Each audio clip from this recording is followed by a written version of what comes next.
Hello friends, welcome back to my YouTube channel unstoppable education. So friends, आज की जो video है काफ़ी यूजफुल होने जा रही है क्योंकि आज की इस वीडियो पर हम ज़्यादातर फोकस करेंगे फ्रेजल वर्ब पर, वो भी एक स्टोरी के माध्यम से। यानी एक स्टोरी बताएंगे, साथ ही साथ उसमें फ्रेजल वर्ब का यूज़ करेंगे और बिना फ्रेजल वर्ब को भी बताएंगे कैसे आप इस सेंटेंस को बोल सकते हो। तो इससे आप बहुत आसानी से समझ पाओगे। तो अगर आपको भी दिक्कत होती है फ्रेजल वर्ब का यूज़ करने में तो इस वीडियो को एंड तक ज़रूर देखना, आपको बहुत कुछ सीखने को मिलेगा। सो फ्रेंड्स, बिना किसी देरी के शुरू करते हैं आज की वीडियो। सो फ्रेंड्स, यहाँ पर ये किससे कह रही है कि पिछली बार जब तुम घर आए थे तो मैं किताब पढ़ रही थी। सबसे पहले हम इसे बिना फ्रेजल वर्ब के बनाएंगे। कह रही है कि पिछली बार जब तुम घर आए थे तो मैं किताब पढ़ रही थी। इंग्लिश में बोलेंगे last time you came to my house I was reading a book. Last time you came to my house I was reading a book, यानी पिछली बार जब तुम घर आए थे तो मैं किताब पढ़ रही थी। अब इसको हम फ्रेजल वर्ब के थ्रू बोलेंगे। हम ऐसे कह सकते हैं कि when you last dropped by। when you last dropped by का मतलब है कि जब तुम पिछली बार घर आए थे, यानी कैजुअली ऐसे ही घूमते हुए घर आ गए थे। I was going through a book। यहाँ पर I was going through a book का मतलब है कि मैं किताब पढ़ रही थी। हमने रीडिंग की जगह गो थ्रू फ्रेजल वर्ब का यूज किया है। When you last dropped by I was going through a book। पिछली बार जब तुम घर आए थे तो मैं किताब पढ़ रही थी। इसके अलावा भी हम कोई और फ्रेजल वर्ब का यूज कर सकते हैं, तो हम कर सकते हैं स्टॉप बाय का। स्टॉप बाय का भी यही मतलब है कि तुम कहीं जा रहे हो, रास्ते में किसी का घर पड़ा है, कोई दुकान उकान पड़ी, आप वहां चले गए, तो यानी कहीं जाते हुए कहीं पे रुक के जाना। तो ऐसे यहाँ पर बता रही है कि when you last stopped by my house, यानी कि जब तुम पिछली बार मेरे घर होके गए थे, यानी कहीं जा रहे थे, मेरे घर रुक गए आके। तो बता रही है कि when you last stopped by my house I was going through a book। पिछली बार जब तुम घर आए थे तो मैं किताब पढ़ रही थी। कहने का वही मतलब है, बस यहाँ पर हम वर्ड चेंज कर रहे हैं। When you last time stopped by my house I was going through a book। तो हमने कौन कौन सी फ्रेजल वर्ब देखी यहाँ पर।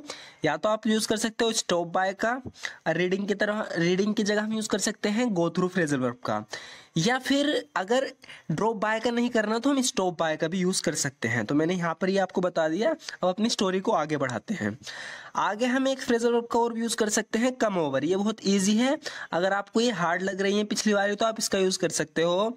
The last time you came over I was reading a book. The last time you came over I was reading a book, यानी पिछली बार जब तुम घर आए थे तो मैं किताब पढ़ रही थी।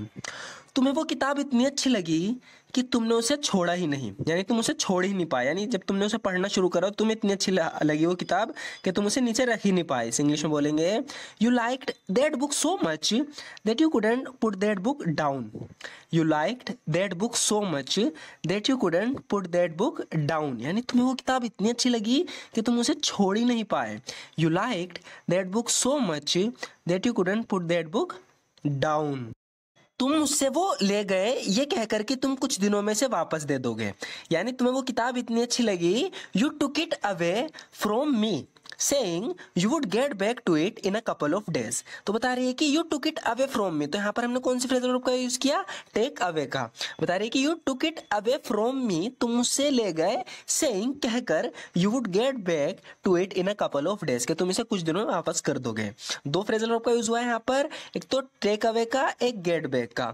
You took it away from me saying you would get back to it in a couple of days। तुम मुझसे कहकर ले गए थे कि तुम इसे कुछ दिनों में वापस कर दोगे। जब भी पास्ट में बात चल रही है ना तो कभी भी विल का यूज नहीं होता, इसलिए यहाँ पर वुड का यूज हुआ है। यानी पास्ट में उसने कहा था कि मैं तुम्हें वापस दे दूंगा, इसलिए जब प्रेजेंट में उसने बोला होगा तब तो हम विल का यूज करेंगे। लेकिन अब उस प्रेजेंट की बात को हम यहाँ पर पास्ट में करके बता रहे हैं कि तुमने ऐसा कहा था, तो यहाँ पर वुड यूज होगा, विल नहीं होता है सिचुएशन में। तो बता रहे कि you took it away from me saying you would, will का यूज नहीं होगा, you would get back to it in a couple of days. तुम मुझसे क्या कर ले गए थे कि तुम इसे कुछ दिनों वापस कर दोगे। अब इसे पूरे सेंटेंस को हम नॉर्मल इंग्लिश में बनाते हैं। शुरुआत से शुरू करते हैं। You liked that book and took it to read, यानी तुम्हें वो बुक अच्छी लगी और तुम पढ़ने के लिए ले गए। You liked that book and took it to read, तुम्हें वो किताब अच्छी लगी और तुम पढ़ने के लिए ले गए। You said you would return it in a few days, तुमने कहा था तुम इसे कुछ दिनों में लौटा दोगे। देखो फिर से यहाँ पर तुमने कहा था कि तुम कुछ करोगे, क्या करोगे, रिटर्न करोगे, तुमने ऐसा कहा था। तो यहाँ पर भी पास्ट में बात चल रही है इसलिए विल की जगह वुड का यूज होगा। You said you would return it in a few days, तुमने कहा था कि तुम इसे कुछ दिनों में लौटा दोगे यानी वापस कर दोगे। You said you would return it in a few days. It has been more than a month now. अब तो 1 महीने से ज़्यादा हो गया है। यहाँ पर कह रही है कि it has been more than a month now, यानी अब तो 1 महीने से ज़्यादा हो गया है। It has been more than a month now. और तुमने ये अभी तक वापस नहीं की। इंग्लिश में बोलेंगे and you still haven't given it back, and you still haven't given it back, और तुमने अभी तक ये वापस नहीं की। कह रही है कि अब तो 1 महीने से ज़्यादा हो गया है। It has been more than a month now and you still haven't given it back, और तुमने अभी तक वापस नहीं की। ये गिव बैक फ्रेजल वर्ब है, लेकिन काफ़ी आसान है, थोड़ा से डिफिकल्ट बनाते हैं हम। इस तरीके से कह सकते हैं कि you haven't handed the book over yet, you haven't handed the book over yet, यानी तुमने अभी तक किताब वापस नहीं करी, हैंड ओवर नहीं करी वापस। You haven't handed the book over yet, तो यहाँ पर हम हैंड ओवर का फ्रेजल वर्ब का यूज कर सकते हैं। या हम ऐसे भी कह सकते हैं कि you need to pass the book back, you need to pass the book back, यानी तुम्हें वो किताब वापस करने की अब आवश्यकता है, कि तुम्हें ज़रूरत है कि तुम उसे वापस कर दो। You need to pass the book back.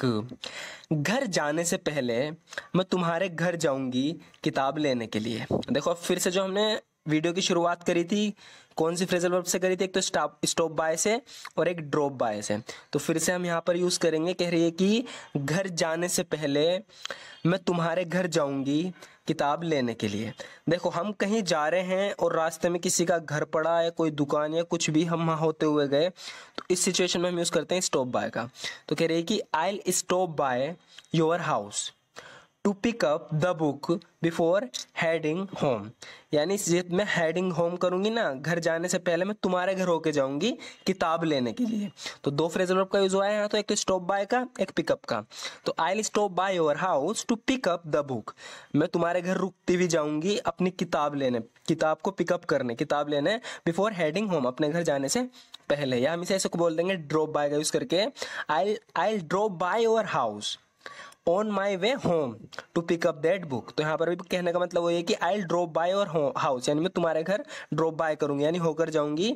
On my way home, अपने घर जाते वक्त। To pick up that book, वो बुक लेने के लिए जो मैंने तुम्हें दी थी। हमें बता रही है कि I will drop by your house on my way home, अपने घर जाते हुए मैं तुम्हारे घर ड्रॉप बाय करूंगी, यानी होकर जाऊंगी। To pick up that book, वो किताब लेने। या हम कोई सी भी फ्रेजल वर्ब का यूज नहीं करेंगे, बिना फ्रेजल वर्ब कैसे बनाएंगे? कुछ होते हैं ना, कुछ लोगों को पसंद नहीं होता फ्रेजल वर्ब का यूज करना, तो इस सिचुएशन में अगर आप भी यूज नहीं करना चाहते तो आप बोलोगे I will come to your house. बहुत इजी है, नॉर्मल इंग्लिश बिल्कुल।